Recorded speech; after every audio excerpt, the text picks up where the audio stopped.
I never imagined that the person I trusted the most would betray me in the most unimaginable way. I was 32 when the truth came crashing down on me. My sister, the one I grew up with, shared secrets and dreams, had committed the ultimate betrayal. It was a chilly autumn evening when I stumbled upon the truth. William, my then fiancé, had left his phone on the kitchen counter. A message popped up, glaring at me with its harsh reality. It was from my sister, a message that was clearly not meant for a brother-in-law. My heart sank as I read the words, "I miss you, can't wait for our little family to be complete." Confronting William was a blur of tears and disbelief. Why her? Why my sister? I remember asking, my voice trembling. William couldn't meet my eyes. "It just happened. I'm sorry. I never meant to hurt you," he muttered. The apology sounded hollow, a feeble attempt to mend a wound too deep. The pain was unbearable, but what came next was even worse. It was a confrontation I had dreaded but couldn't avoid. I went to my sister's house, my mind swirling with anger and hurt. The door opened, and there she stood, her eyes betraying a flicker of guilt. "Is it true?" I asked, my voice barely a whisper. She sighed, looking down at her swollen belly. "Yes, it's true. I'm so sorry," she said, her voice laced with remorse that did little to soothe my pain. "Sorry? You destroy my life and all you can say is sorry." I couldn't contain the bitterness in my voice. She reached out, but I recoiled. "Please understand, it wasn't planned. I never meant to fall for William," she pleaded. "But you did, and now you're carrying another one, his child," I said, the reality sinking in. The conversation that followed was a blur of tears, excuses, and apologies, none of which could undo the betrayal. I left her house with a heavy heart, knowing that our relationship could never be the same again. I had lost not just my fiancé, but my sister too. In that moment, I made a decision. I would cut her out of my life completely. She had broken the sacred bond of sisterhood, and there was no turning back. The weeks following the revelation were the hardest of my life. The betrayal left a gaping hole in my heart, one that seemed impossible to heal. I was engulfed by a mixture of anger, sadness, and an overwhelming sense of loss. It wasn't just about losing William, it was the profound betrayal by my sister that cut the deepest. I remember the day I decided to cut ties. It was a decision that felt both heartbreaking and necessary. My family had gathered at our parents' house, a place that once felt like a sanctuary of warmth and love, now tainted by the betrayal. My mother approached me cautiously, her eyes filled with worry. "Honey, I know you're hurt, but she's still your sister. Maybe with time." I cut her off, the bitterness evident in my voice. "No, Mom, there's no maybe here. She's not my sister anymore, not after what she's done." My father, usually a man of few words, placed a comforting hand on my shoulder. "We understand your pain, but she's family. Family sticks together." I shook my head, tears brimming in my eyes. "Family doesn't do what she did. She made her choice, and now I'm making mine. I can't. I won't have her in my life anymore." My parents exchanged a sorrowful glance, the weight of my words hanging heavily in the air. I stood up, feeling the need to assert my decision further. "I expect everyone to respect my choice. I don't want to hear about her. I don't want to see her. And I certainly don't want her to be a part of my life in any way." My mother reached out, her voice trembling. "But she's your sister." I interrupted, a firm resolve in my tone. "She was my sister. She's nothing to me now." The room fell silent, the finality of my words settling like dust. I walked out of that room, knowing I had closed a significant chapter of my life. It was more painful for my family to witness this rift, but for me, it was a necessary step to move forward. As I drove away from the house that day, I felt a strange mix of relief and sorrow. I was leaving behind a part of my life, a part of who I was, but I knew deep down it was the only way to heal, to rebuild myself from the ashes of betrayal. 2 years had passed since the day I decided to sever ties with my sister. Life, as it tends to, moved on in its unpredictable rhythm, leading me to paths I never imagined I would tread. Among these was meeting James, the man who would eventually become my husband. James and I met at a mutual friend's party. I wasn't keen on attending, still nursing the wounds of my past, but something about that evening felt different. It was there, amidst laughter and casual chatter, that I saw James for the first time. He had a kind smile and eyes that seemed to understand the world in a way few did. We hit it off instantly, talking for hours. It was during one of our deep conversations that I decided to open up about my past. I had a pretty rough breakup, I started hesitatingly. My ex-fiancé and my sister, they betrayed me in the worst way possible. James listened intently, his expression one of understanding rather than pity. I know something about betrayal myself, he shared. My brother, believe it or not, had a way of getting involved with my exes. I guess some siblings just don't understand boundaries. There was comfort in finding someone who understood the pain and complexity of such betrayals. Our shared experiences drew us closer, and before we knew it, we were inseparable. Our relationship blossomed into something beautiful and solid when James proposed. Under a sky full of stars, at the very same spot where we had met, James said, "You've brought light into my life in ways you can't imagine. Will you marry me?" Tears of joy rolled down my cheeks as I nodded, whispering, "Yes, yes, 1,000 times yes." Our wedding was a small, intimate affair surrounded by those who truly mattered. As I walked down the aisle, my heart felt lighter than it had in years. The pain of the past was still there, but it was overshadowed by the hope of a new beginning. James and I soon started a family, welcoming 3 beautiful children into our lives. They were a constant source of joy and laughter, filling our home with love and warmth. In those moments, holding my children or looking into James' loving eyes, I realized how far I had come. The betrayal that had once seemed like the end of my world was now just a distant memory. It had led me to this new life, a life filled with love, trust, and the happiness I once thought I'd lost forever. Life with James and our children was blissful, a stark contrast to the turmoil of my past. However, the world outside our little haven continued to spin, and with it came news of my sister and William that I couldn't avoid. One evening, as James and I were putting the kids to bed, he mentioned, "I heard something about William today. He's had an accident at work, quite serious, I believe." I paused, a complex mix of emotions bubbling inside me. "Oh, and how did you hear about this?" "Mike from the office, you remember. He's William's colleague," James explained. "And my sister." The words left my lips before I could stop them. Part of me didn't want to know, but the other part, the part that still remembered her as my sister, cared. Despite everything, she's struggling to say the least. With William's disability and her own health issues, things aren't looking great for them, James said gently, understanding the weight of his words. I sighed deeply, conflicted. "Thank you for telling me, James." The news of their hardship stirred something in me. Despite the pain and betrayal, I couldn't completely erase the fact that she was once my sister, someone I loved and cared for. But the wound was still there, a reminder of the line she had crossed. A few days later, my mother called. I could sense the hesitancy in her voice. "Dear, I know you don't want to hear about her, but your sister is in a bad place right now. And with William's condition, they're struggling to even feed the girls." I started, my voice heavy with unspoken emotion. "Mom, I'm not asking you to forgive her. Just maybe there's something you can do for the girls' sake. They are your nieces, after all," she pleaded softly. I felt a tug at my heart, thinking of the innocent children caught in the middle of this mess. "I need to think about this, Mom. I can't promise anything." After the call, I sat down with James, pouring out my conflicted thoughts.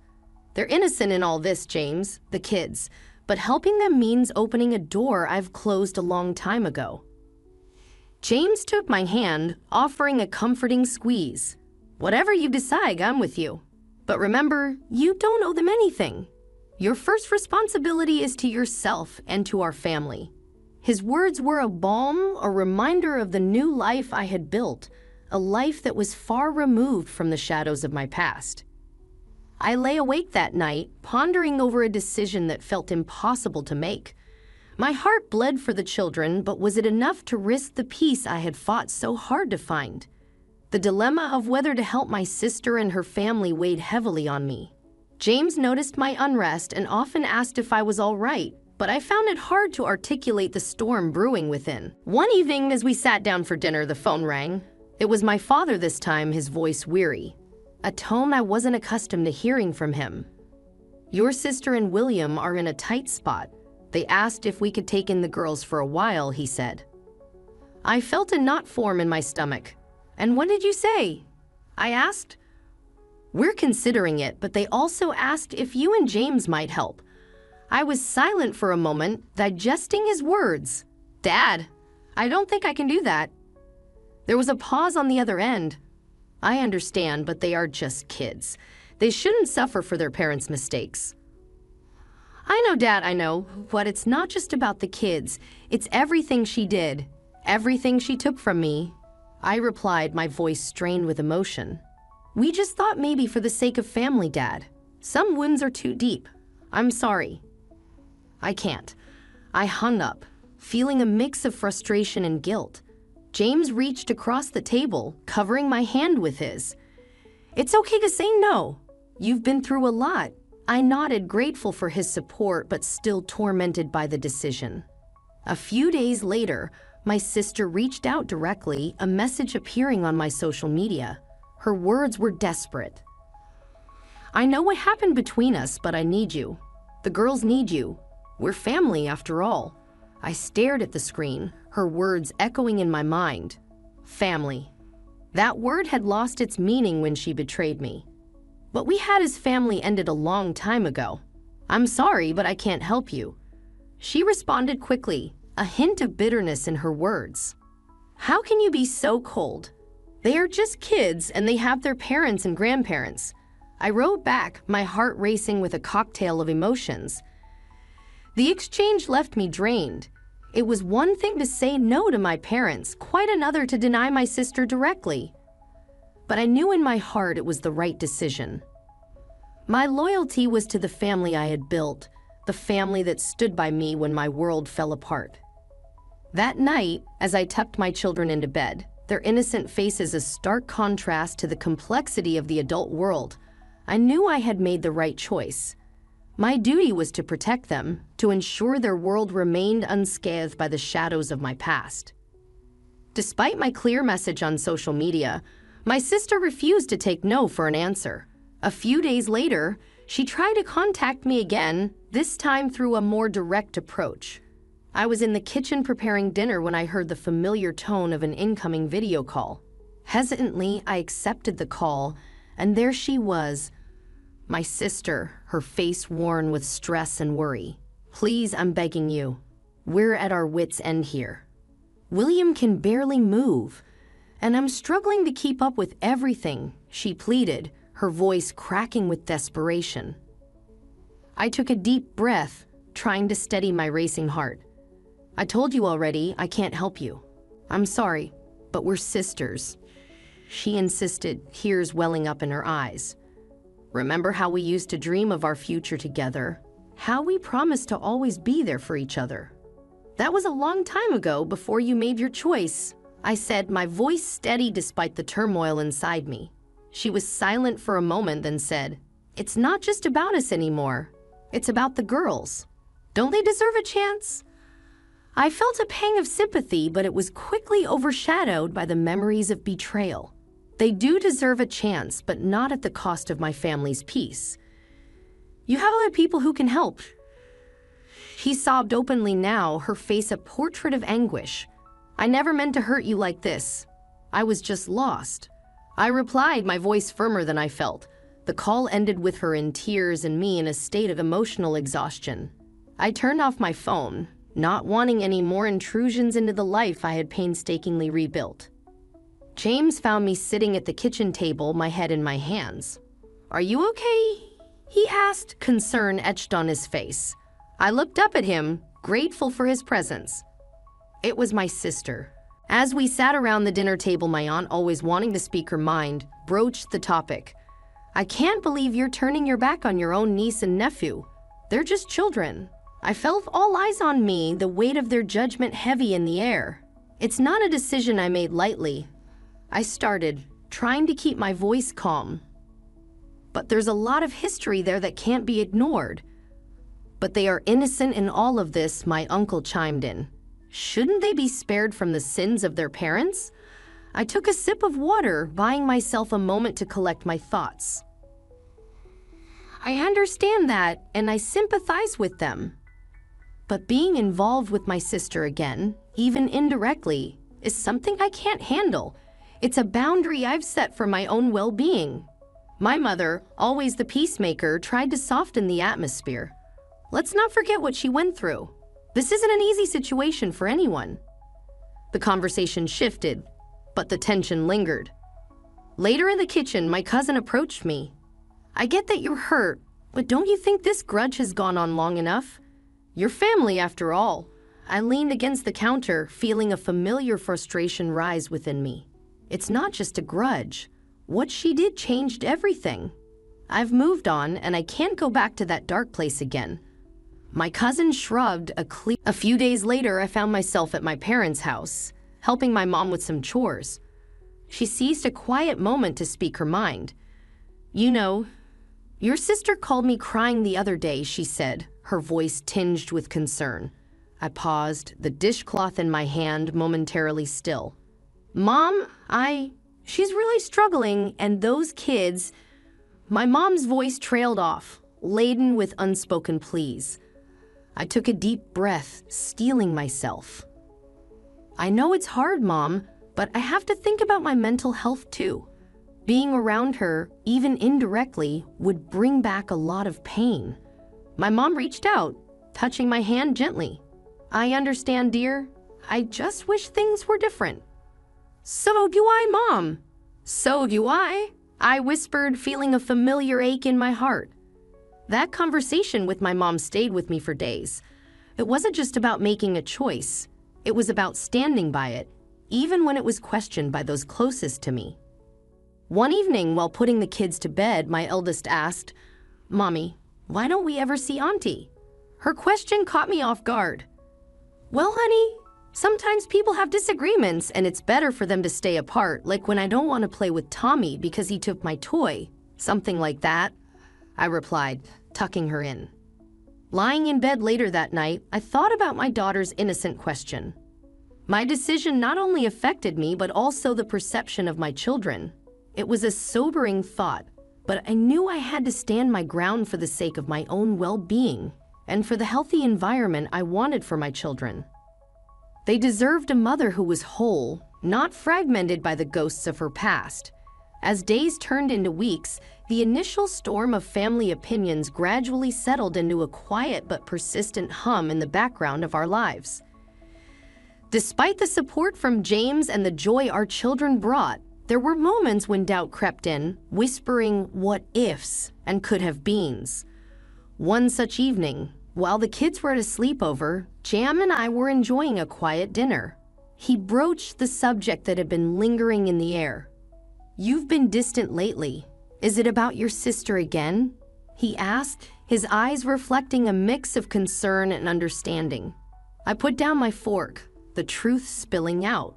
Part of me wonders if I'm being too harsh, but then I remember the pain, the betrayal, and I just can't bring myself to face her, not even for the sake of her kids. James reached across the table, taking my hand. "It's okay to have these feelings. You're human.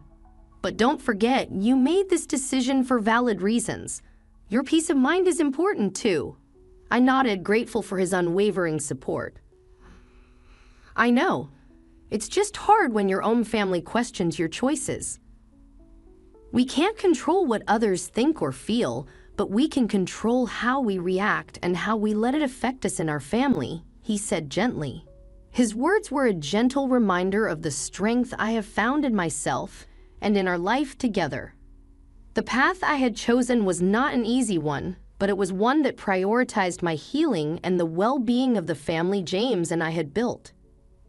A few days later, during a phone call with my dad, he hesitantly mentioned my sister again. "I just thought you should know your sister's been asking about you. She's worried despite everything," he said softly. I felt a twinge in my heart, but the resolve was still strong. "Tell her I'm fine, Dad, but that's all, please. I don't want any more messages or updates." There was a brief silence before he replied, "Okay, I understand. I just hope one day things can be different." "Maybe, Dad, but not now, not yet," I replied, a sense of finality in my voice. Hanging up the phone, I realized that while the past would always be a part of me, it did not define me. My choices, difficult as they were, have led me to a place of growth and newfound strength. I had learned to prioritize my own well-being and that of my immediate family. Though the future was uncertain and the path to forgiveness unclear, I found comfort in the love and stability that surrounded me. Now, months had passed since I last heard from my sister. Life with James and our children continued to be a source of joy and stability. Yet, the echoes of the past still resonated, a reminder of the journey I had been on. One sunny afternoon, while watching the kids play in the backyard, James joined me with 2 cups of coffee. He handed me one and smiled. "You seem more at peace these days." I took a sip, feeling the warmth of the coffee and his presence. "I am. It's been a journey, but I think I'm finally learning to let go of the past." "That's good to hear. You know, no matter what, I'm proud of how you handled everything," he said, his eyes full of admiration. I leaned against him, grateful for his unwavering support. "Thanks, James. I couldn't have done it without you." As we sat in comfortable silence, I reflected on the changes within me.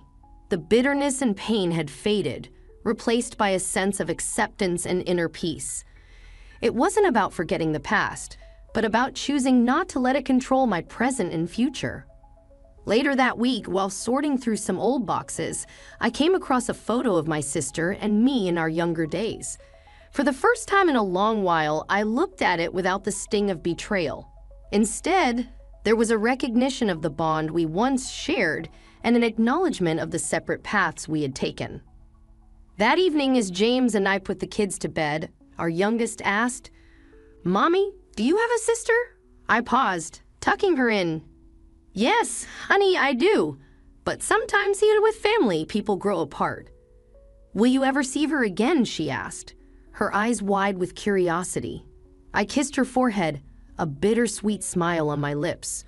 "Maybe one day, sweetie, but for now, we have our own happy little family, and that's what matters." As I turned off the lights, I realized how far I had come. The journey through pain and betrayal had led me to a place of strength and resilience. My family, James, and our children were my anchor, my source of unconditional love and support. Lying in bed that night, I felt a sense of closure. The chapter of my life involving my sister would always be a part of my story, but it no longer defined me.